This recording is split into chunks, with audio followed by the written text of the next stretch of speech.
Hello friends, welcome to our YouTube channel Freedom of Mind. Today in this class I will discuss about noun clause or nominal clause. Okay. The noun clause or nominal clause.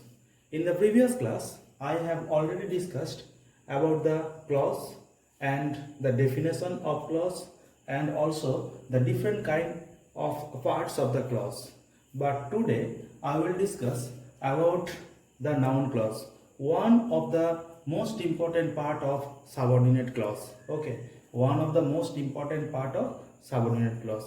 আচ্ছা, আজকের ক্লাসে আমরা noun clause অথবা nominal clause নিয়ে আলোচনা করব।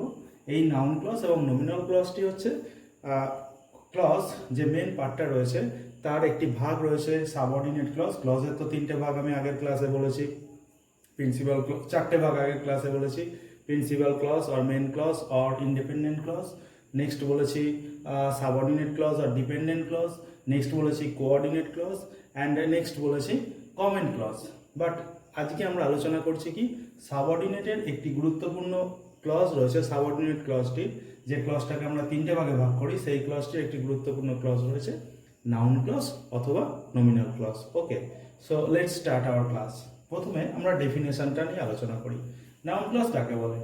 A noun clause does the work of a noun in a sentence. সোজা ভাষায় a noun clause does the work of a noun in a sentence. একটি নাউন ক্লজ কিসের মতো কাজ করে? একটি নাউন ক্লজ বাক্যের ভিতরে নাউনের কাজ করে। ওকে, একটি নাউন ক্লজ বাক্যের ভিতরে নাউনের কাজ করে। তুমি এটাকে আলাদাভাবে বলতে পারো nominal clauses function like noun or noun phrases. Nominal clauses function like noun or noun phrases. আরও বলতে পারো just as nouns or noun phrases may occur as subject, object, complement, appositive and prepositional complement, so very nominal clause may occur in any of these rules. অর্থাৎ এই noun clause অর্থাৎ nominal ক্লজগুলোকে আমরা কিভাবে ব্যবহার করব সেটাকে আমরা এবার দেখতে চলেছি। তার আগে একটু বলে নিই, nominal clauses begin with that, what, when, why, where, who, if, weather. অর্থাৎ যখন তোমাকে কোনো একটা দুটো সেন্টেন্স বা তিনটে সেন্টেন্স দেবে সেটাকে জয়েন করতে বলবে নাউন ক্লজ দিয়ে। অ্যাকচুয়ালি আমরা ক্লজটা শিখবো দুটি অথবা তিনটি বাক্যকে একটি বাক্যে রূপান্তর, যেটাকে আমরা এই ক্লজ দিয়ে জয়েন করি। সো যখন তোমাকে বলবে নাউন ক্লজ দিয়ে জয়েন করো তখন তুমি কি করবে? নাউন ক্লজ দিয়ে জয়েন করতে গেলে দুটো অথবা তিনটে বাক্যকে যখন জয়েন করতে হবে তখন তুমি কি করছো? তখন তোমাকে ভাবতে হবে কিভাবে তুমি দুটো বাক্যকে জয়েন করবে। সেখানে তুমি দ্যাট ক্লজ দিয়ে জয়েন করতে পারো, হোয়াট দিয়ে, হোয়েন দিয়ে, সেটা মিনিং অনুযায়ী জয়েন করতে হবে। ওকে, আমি সেটাতে যাচ্ছি না। আগে আমরা নাউন ক্লজটাকে নাউন ক্লজের ইউজগুলোকে দেখে নিই। নাউন ক্লজটাকে functions of a noun clause, অর্থাৎ নাউন ক্লজকে আমরা or roles of a noun clause, functions of a noun clause আর roles of a noun clause. একটা নাউন ক্লজের রোলটা কি থাকে একটা বাক্যের ভিতরে, ঠিক আছে, সে কেমনভাবে কাজ করে, কোন কোন স্টেজে সে কাজ করে সেটা আমরা দেখব এবং তার সঙ্গে আমরা এক্সাম্পলস দিয়েছি। সো প্রথমে আমরা কি দেখছি? Subject of a verb. Noun clause কিসের মতো কাজ করে? সাবজেক্ট অফ এ, অর্থাৎ বলতে চাইছে the subject of a verb is always a noun.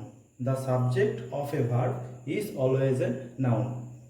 এখানে মানে আমি বলতে চাইছি এখানে নাউন ক্লজটা কখনো কিসের মতো কাজ করে? সাবজেক্ট অফ এ ভার্ব, অর্থাৎ ভার্বের সাবজেক্ট হিসাবে কাজ করতে পারে। যেমন দেখো একটা এক্সাম্পল দিয়েছি, that he will come today is certain. That he will come today, এখানে ভার্বটা কে রয়েছে? ইজ রয়েছে। এর সাবজেক্ট কে হচ্ছে? টোটালটা এই জায়গাটা হয়ে যাচ্ছে, আমার জায়গাটা খুবই ছোট রয়েছে এখানে। That he will come today এই অংশটা হয়ে যাচ্ছে কিন্তু পুরো সাবজেক্ট, এবং এর ভার্ব, এই সাবজেক্ট অফ এ ভার্ব হচ্ছে ভার্ব হচ্ছে ইজ। তো এর সাবজেক্ট অফ এ ভার্ব, সাবজেক্টটা কে হয়ে যাচ্ছে? টোটালটা। তাহলে সাবজেক্ট অফ এ ভার্ব হিসাবে কাজ করছে। আর একটা এক্সাম্পল দিয়েছি, what he said is true. এখানে ভার্ব কে রয়েছে? ইজ। এর সাবজেক্ট কোনটা? What he said. এই অংশটা পুরোটা কিন্তু সাবজেক্ট হয়ে যাচ্ছে। সো এই হয়ে যাচ্ছে আমাদের সাবজেক্ট অফ এ ভার্ব। তাহলে নাউন ক্লজ কিসের মতো কাজ করে? সাবজেক্ট অফ এ ভার্ব হিসাবে কাজ করে। হয়ে গেল প্রথম। খুব সোজা সাপটা ভাষায় বলে দিচ্ছি, আশা করছি সবাই বুঝতে পারছো। নেক্সট রয়েছে 2 নম্বর, অবজেক্ট অফ এ ভার্ব। অর্থাৎ ঠিক আগেরটার মতোই নাউন ক্লজ কিসের মতো কাজ করছে? The object of a noun clause does the work of a object of a verb. এবার আমি এক্সাম্পল দিচ্ছি, দেখো অবজেক্ট হিসাবে, কর্ম হিসাবে ব্যবহৃত হয়। We wonder what it is. We wonder we wonder, verb wonder, এর অবজেক্টকে হোয়াট ইট ইজ, পুরোটা হয়ে যাচ্ছে অবজেক্ট। আমার মনে হয় তোমরা সবাই বুঝতে পারছো খুব সোজা ভাষায়। ওয়ান্ডার ভার্ব, এর অবজেক্টকে হোয়াট ইট ইজ, এই পুরো অংশটা। কিন্তু এটা নাউন ক্লজ, যেহেতু হোয়াট রয়েছে এটার পুরো অংশটা হয়ে যাচ্ছে নাউন ক্লজ। ওকে, হোয়াট দিয়ে শুরু করা যায় বলেছি না, নমিনাল ক্লজেস বিগিন, এই যেখানে বলে দিয়েছি nominal clauses begin with that দিয়ে শুরু হয়, হোয়াট দিয়ে, হোয়েন দিয়ে, হোয়াই দিয়ে, হোয়ার দিয়ে, হু দিয়ে, প্রত্যেকটা একদম পুরো পুঙ্খানুপুঙ্খ তথ্য দিয়ে দিয়েছি তোমাদের, thoroughly each and everything explain করে দিচ্ছি। সো হয়ে গেল ওটা অবজেক্ট অফ এভার। আর একটা এক্সাম্পল দিয়েছি, হি আস্কড, কি বলেছি, he asked if I was ill, সে জিজ্ঞাসা করেছিল আমি অসুস্থ ছিলাম কি না, ইফ আই ওয়াজ ইল। ওকে, তো এটা পুরোটা অবজেক্ট, আর ভার্ব কে রয়েছে আস্কড, তাহলে ভার্বের অবজেক্ট আস্কডের object if I was ill. বোঝা গেছে আশা করছি। হয়ে গেল 2 নম্বর। নেক্সট কি আসছে, the object of a preposition, the object of a preposition, অর্থাৎ প্রিপোজিশনের অবজেক্ট হিসাবে কিন্তু কাজ করে। Okay, the object of a preposition is always a noun, the object of a preposition is always a noun. So নাউনের মতো কাজ করে কে, এই অবজেক্ট অফ এ প্রিপোজিশনটা পুরো নাউনের মতোই কাজ করে। কি বলতে চাইছে দেখো, ইট ডিপেন্ডস অন, কে প্রিপোজিশন, অনটা, অনটা এখানে প্রিপোজিশন। সো এর অবজেক্ট হিসাবে কাজ করছে কে, হাউ হি বিহেভস, পুরো অংশটা কর্ম হয়ে যাচ্ছে। ঠিক আছে, হাউ হি বিহেভস, এই অংশটা অবজেক্ট হিসাবে কাজ করছে, হাউ হি বিহেভস এই অংশটা। তারপর কি দিয়ে শুরু হয়েছে, হাউ দিয়ে। বোঝা যাচ্ছে, একদম সোজা ভাষায় বলছি। নেক্সট কি করেছি দেখো, আরেকটা এক্সাম্পল দিয়েছি, উই ক্যান রিলাই অন, অনটা প্রিপোজিশন, অনটা প্রিপোজিশন এখানে, what the honest man says. ঠিক আছে, উই ক্যান রিলাই, আমরা বিশ্বাস করতে পারি সৎ মানুষটা যেটা বলে। ঠিক আছে, হোয়াট দ্য, এই হোয়াট দিয়ে শুরু হচ্ছে।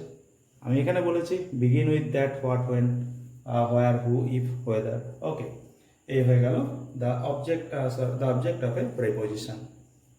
তাহলে নাউন ক্লজ এখানে কি বলতে চাইছে, the object of a preposition is always a noun. Okay, success depend on hard work, এখানে অনটা প্রিপোজিশন, এর অবজেক্ট হচ্ছে কি হার্ড ওয়ার্ক। একটা ছোট উদাহরণ দিয়ে আমি জাস্ট বুঝিয়ে দিলাম, এখানে লেখা নেই সেটা। যাই হোক, নেক্সট আমাদের আসছে 4th নম্বর, the complement of a verb, the complement of a verb, সেই ভার্বটা কি ভার্ব, বি ভার্ব। বি ভার্বের কমপ্লিমেন্ট হিসাবে ব্যবহৃত হয়ে থাকে আমাদের নাউন ক্লজ অথবা নমিনাল ক্লজ। কি বললাম, বি ভার্ব, এখানে বি ভার্বের কমপ্লিমেন্ট, কমপ্লিমেন্ট হচ্ছে মানে একটা কোনো মানে উক্তি, সরি কোনো একটা সম্বোধন যেটাকে বলা হয়। আমি উদাহরণ দিয়ে দেখিয়েছি। কি বলছি দেখো, life is what we make it, life is what we make it, life is, এখানে বিভার্ব কোনটা, ইজটা বিভার্ব, তো এর কমপ্লিমেন্ট কি হচ্ছে, হোয়াট উই মেক ইট, জীবন হচ্ছে সেটাই যেটা আমরা করে থাকি, নিজেরা তৈরি করি, life is what we make it. Okay, I think সবাই বুঝতে পারছো জিনিসটা। নেক্সট একটা বলছি দেখো, হি সেজ, হি সেজ এখানে সবসময় কি বিভার্ব হিসাবে, এখানে সেজটাকে আমি মেন ভার্ব হিসাবে করতে পারি। He says what he intends to be, he says what he intends to be, এই পুরো অংশটা হয়ে যাচ্ছে কি, তাহলে পুরো অংশটা হয়ে যাচ্ছে এখানে কমপ্লিমেন্ট, হোয়াট হি সে বলে তার যেটা ইচ্ছা হবে, ঠিক আছে, বা সে বলবে বা বলে। ওকে, এই হয়ে গেল আমাদের 4th নম্বর, the complement of a verb. তাহলে কি বলতে চাইছে, the object of a a noun clause is used to complete the meaning of a verb be, a noun clause is used to complete the meaning of a verb be, অর্থাৎ এই B ভার্বটা যদি না দিতাম মানেটা কিন্তু এখানে আসতো না। ঠিক আছে, মানেটাকে কমপ্লিট করতে এটাকে আমাদের কি করা হয়, ব্যবহার করা হয়ে থাকে। এবার আসছে কমপ্লিমেন্ট অফ অ্যান অ্যাডজেক্টিভ। কি বলছে, কমপ্লিমেন্ট অফ অ্যান অ্যাডজেক্টিভ, অর্থাৎ নাউন ক্লজ কখনো কখনো কি বলবো, নাউন ক্লজ কখনো কখনো অ্যাডজেক্টিভ, কমপ্লিমেন্ট অফ অ্যান অ্যাডজেক্টিভের কমপ্লিমেন্ট হিসাবে ব্যবহার করা হয়ে থাকে। একটা উদাহরণ দিয়েছি দেখো, কি উদাহরণ দিয়েছি, we were not sure where it was, we were not sure where it was, আমরা নিশ্চিত ছিলাম না এটা কোথায় ছিল, এটা where it was. Okay, we were not sure where it was, আমরা নিশ্চিত ছিলাম না এটা কোথায় ছিল, এই হিসাবে এখানে তাহলে কমপ্লিমেন্ট অ্যাডজেক্টিভ অফ অ্যান অ্যাডজেক্টিভের কমপ্লিমেন্ট হিসাবে ব্যবহৃত হতে পারে নাউন ক্লজ। আবার একটা হচ্ছে she is glad, okay, glad হচ্ছে অ্যাডজেক্টিভ, এখানে হ্যাঁ গ্ল্যাডটা হচ্ছে অ্যাডজেক্টিভ, এর complement that she has successfully done the job, that she has successfully done the job. এই হয়ে গেল আমাদের complement of an adjective. Next আসছে apposition to a noun or pronoun. Apposition to a noun or pronoun এই হিসাবেও কিন্তু ব্যবহৃত হতে পারে।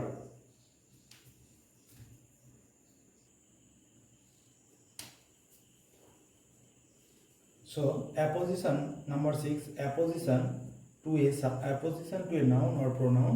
So কিভাবে কাজ করে আমরা দেখে নিই। এক্সাম্পলটা দিয়েছি, apposition to a noun or there is a rumour that he is dead, there is a rumour that, অর্থাৎ এখানে রিউমারটা কি ছিল, দ্যাট হি ইজ ডেড, জনশ্রুতিটা ছিল যে সে হয় মৃত। আর একটা এক্সাম্পল কি দিয়েছি, it is true that the boy honest. এখানে apposition to a noun or pronoun, এখানে নাউন কোনটা রয়েছে, রিউমারটা নাউন রয়েছে, এখানে রিউমারটা অর্থাৎ জনশ্রুতিটা কি, আর এখানে প্রোনাউন কোনটা রয়েছে, ইটটা রয়েছে pronoun.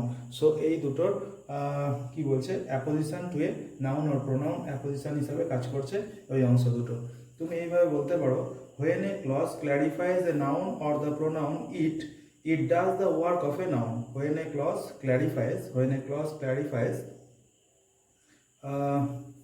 the noun or the pronoun it does the work of a noun. আরো একটা এক্সাম্পল দেওয়া যেতে পারে, the news that my brother stood fast, এই that my brother stood fast এই অংশটা হয়ে যাচ্ছে অ্যাপোজিশন প্লিজড মি। ওকে, আর এখানে নাউনটা কোনটা রয়েছে, দ্য নিউজটা।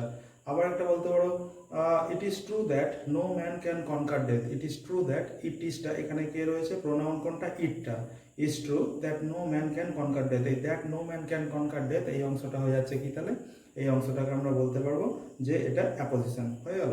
তো অ্যাপোজিশন টু এ নাউন আর প্রোনাউন হিসাবে কাজ করে। এইবার আমরা আরো দুটো উদাহরণ দেবো কি কি হিসাবে কাজ করে নাউন ক্লাসটা।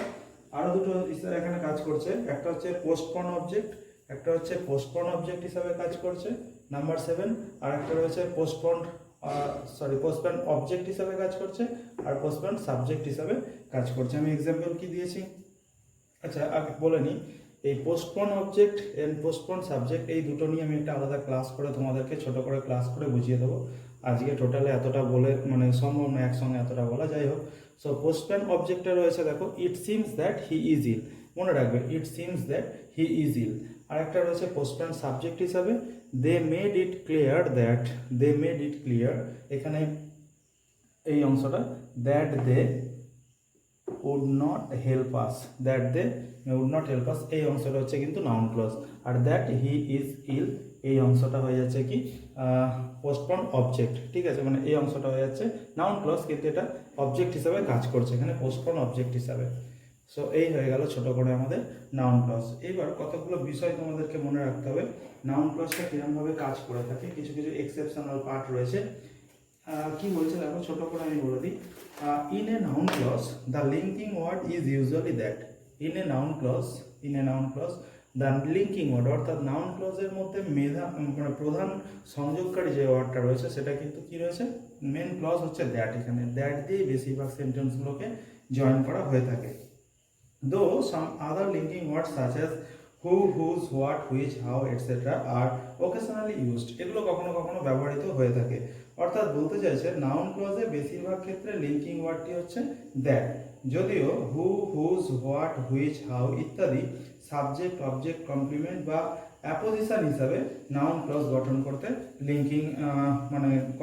লিঙ্কিং বা লিঙ্কার হতে পারে এই শব্দগুলো, ঠিক আছে। কোনগুলো সেটা, who, whose, what, which, how, যেগুলো আমি প্রথমে লিখেছি। Noun clause begin with that, what, when, why, where, who, if, whether, এইগুলো দিয়ে কিন্তু জয়েন করা যেতে পারে। আরেকটা জিনিস তোমাদের বলে দিই, আরেকটা ইনফরমেশন দিয়ে রাখি, এগুলো খুব ইনফরমেটিভ ব্যাপার থাকে, কিছু কিছু মনে রাখতে হবে যেগুলো সব জায়গায় তোমরা পাবে না। কি বলছে দেখো, object of a preposition is, অর্থাৎ এই যে লিখেছি আমি object of A, the object of a preposition, এটার কিন্তু একটা নাম রয়েছে আলাদা।